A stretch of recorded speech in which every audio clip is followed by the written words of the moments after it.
Today in Iqaluit, the Prime Minister delivered an apology over the mistreatment of Inuit with tuberculosis. I am here to offer an official apology for the federal government's management of tuberculosis in the Arctic from the 1940s to the 1960s.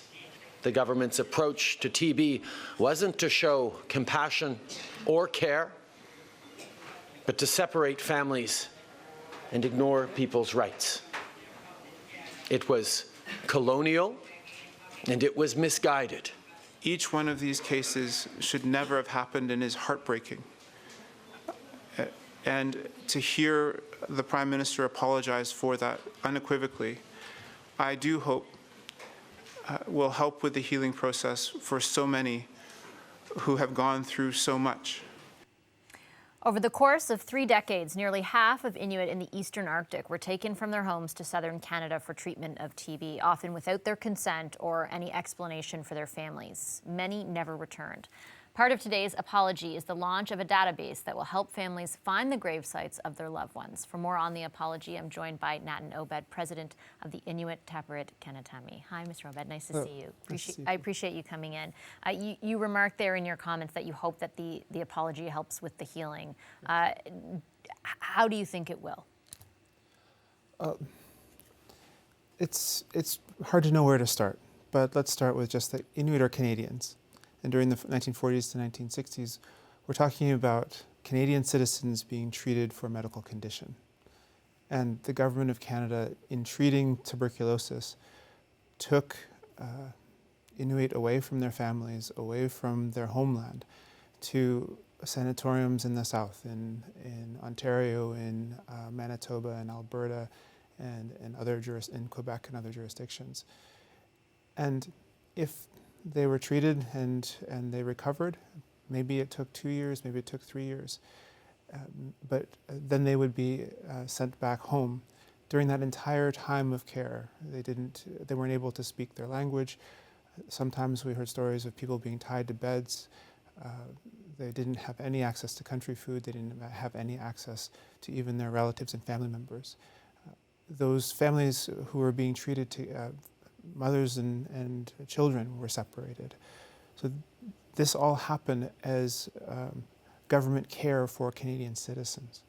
And so for Inuit to hear today that was wrong, that our human rights matter, that what happened to Inuit during that time period should not have happened by the Prime Minister of Canada means a great deal, not only for healing from the past, but also what it means for our relationship moving forward.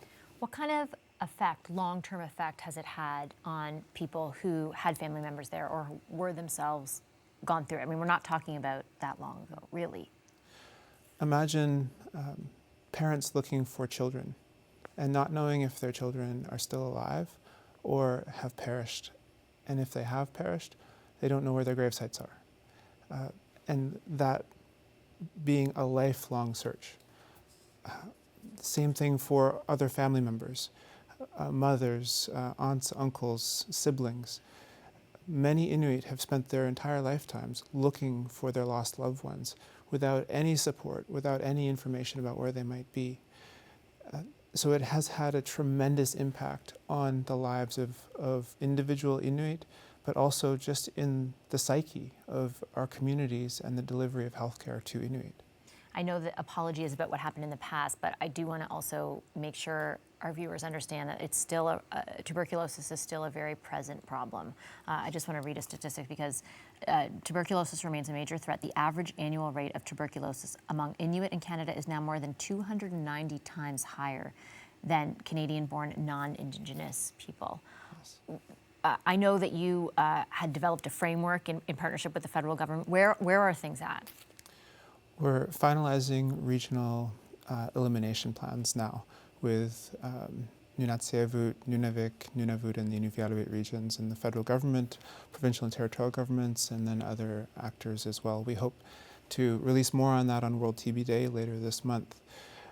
It's really important that Canadians understand that the government of Canada has never pledged to eliminate tuberculosis for Inuit. Even going back to the 1940s, 50s, and 60s. So to hear the Prime Minister today reaffirm Canada's commitment to eliminate TB in partnership with Inuit by 2030 is a tremendous breakthrough for the respect that Inuit have for our health and for the Canadian government to consider us and our health conditions the same as they might be considered for southern populations. What's behind that discrepancy in the rate? What's behind the high rates there? Simply, it's housing, it's poverty, it's food insecurity, it's a lack of access to health care, lack of public health services that enable those who are looking for TB to find it in active and latent cases, and it's the historical burden. So there are a number of factors that have allowed for this rate to exist the way that it has. We are hoping that we can have improved healthcare, we can have improved public health outreach, we can have improved methods of delivery for those who have active or latent TB, and then we can also start to tackle our housing and our food insecurity and our poverty rates. Obviously, language is really important, and the commitments that we're hearing from the government are important, but what else needs to happen in order to, like, what needs to be behind the words in order for that kind of a goal to be attained?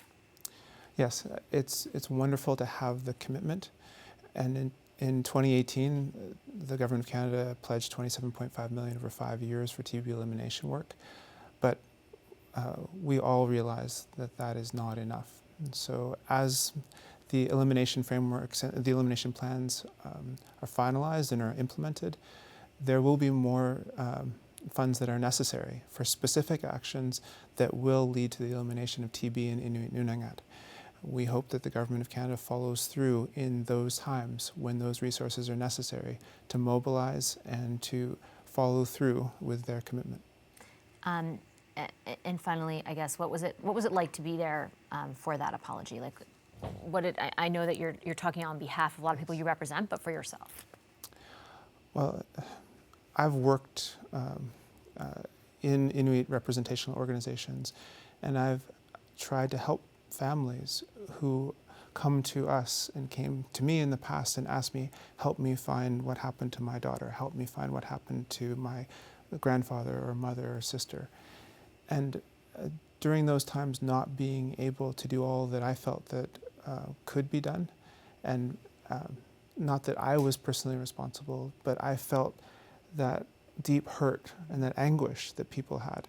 And so to be a part of something today where the Prime Minister apologizes, and there are initiatives now in place so that people can find their lost loved ones and grieve for them and commemorate for their losses, it really lifts a weight for me as well. And I hope that Inuit who have been affected by this felt that today was sincere and can find lost loved ones and can move forward in a healthier way, not only within their families and communities, but also within Canada. Okay, thank you very much for coming in. Thanks for your time today. Really appreciate it, Mr. Obed.